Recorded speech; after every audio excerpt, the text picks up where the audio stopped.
elle nous demande qu'est-ce que vous avez à dire sur vous? Qui êtes-vous? Comment est-ce que je dois comprendre finalement ma condition humaine? Est-ce que je dois accepter? Est-ce que je dois me révolter? Est-ce que je dois répondre par la violence à celui qui m'agresse? Est-ce que je dois m'enfuir? Est-ce que je dois m'enfuir?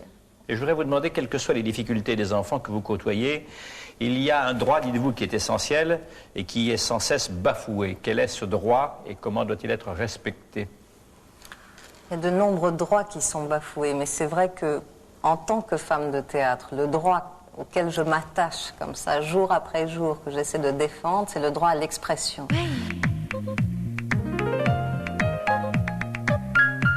Petit à petit, on écrit qui on est, on écrit notre vie, et tout d'un coup, on découvre des choses sur nous qu'on ne soupçonnait même pas.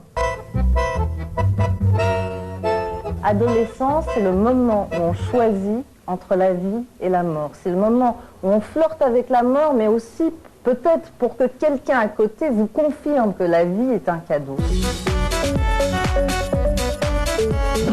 Le droit des enfants à l'expression, c'est le cheval de bataille de Zarina Khan, philosophe et cinéaste engagé. Après avoir développé une méthode d'atelier d'écriture en direction des enfants, ainsi que des espaces de questionnement axés sur la découverte de soi et l'apprentissage de la démocratie, Zarina s'est lancée avec une dizaine de jeunes du Blanc-Ménil dans l'entreprise Ados à mort, portrait croisé d'adolescents d'aujourd'hui, impatients de vivre et d'en avoir les moyens.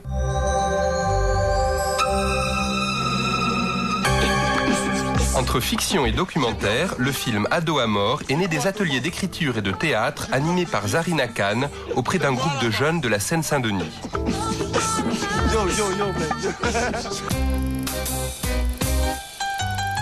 Ados à mort, un film qui pose un regard très différent sur les adolescents. La violence est réelle, elle est une accumulation d'une énergie très très forte qui est dans ces jeunes-là et qui n'arrive pas à sortir de façon positive. Donc moi, en tant que philosophe, c'est vrai que je travaille sur ce sujet depuis des années et que j'ai des outils. J'ai des outils qui sont l'écriture, qui sont le théâtre, et puis un espace qui est celui de la culture, qui est sans doute le seul espace qui permet de lutter contre l'exclusion et contre la violence.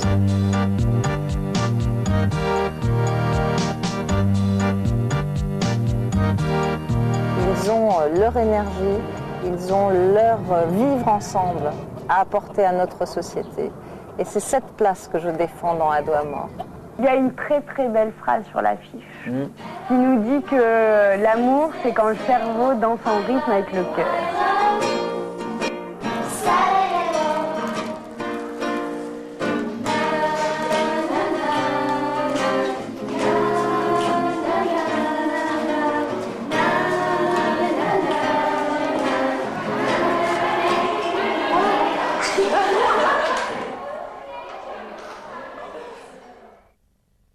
Femmes provenant de plus de 150 pays ont été déposées auprès du comité du prix Nobel à Oslo. 1000 noms choisis pour représenter les innombrables femmes engagées pour promouvoir la paix dans le monde. Parmi elles, 4 Françaises, dont l'ardéchoise Zarina Khan, philosophe et femme de théâtre. Xavier Schmitt et Jean-Louis Bessières l'ont rencontrée chez elle à Mirabel.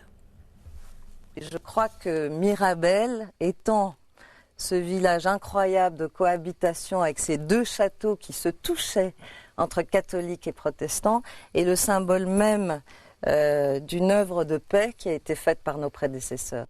Travailler pour la paix est une œuvre inlassable qui dépasse les frontières et les époques. C'est la conviction de Zarina Khan.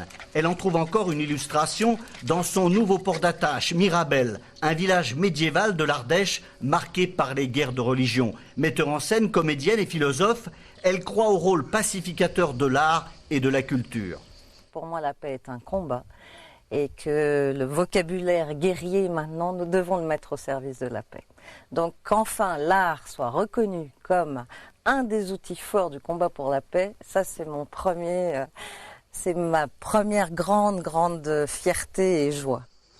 Pour Zarina Khan, les villages ardéchois sont autant de scènes de théâtre pour dire son message de paix. Ces spectacles, les itinérances théâtrales, s'inspirent de figures historiques locales, précurseurs de la démocratie. C'est comprendre que des hommes, des femmes nous ont précédés et ont laissé sur ces sentiers l'empreinte de ce qui est devenu aujourd'hui notre vie. Née de mère russe et de père pakistanais, Zarina Khan est avant tout une citoyenne du monde, une militante de la tolérance. En 1993, elle animait des ateliers d'écriture à Sarajevo, en pleine guerre. Une mission qu'elle poursuit à Mirabel, dans son café littéraire. Pour moi, la construction de la paix, c'est vraiment d'apprendre à regarder autrement ce qui nous entoure et ceux qui nous entourent, les humains qui nous entourent. Mirabel était sans doute prédestinée à rimer avec prix Nobel. Pour Zarina Khan, Mirabel veut dire « regarde ce qui est beau ».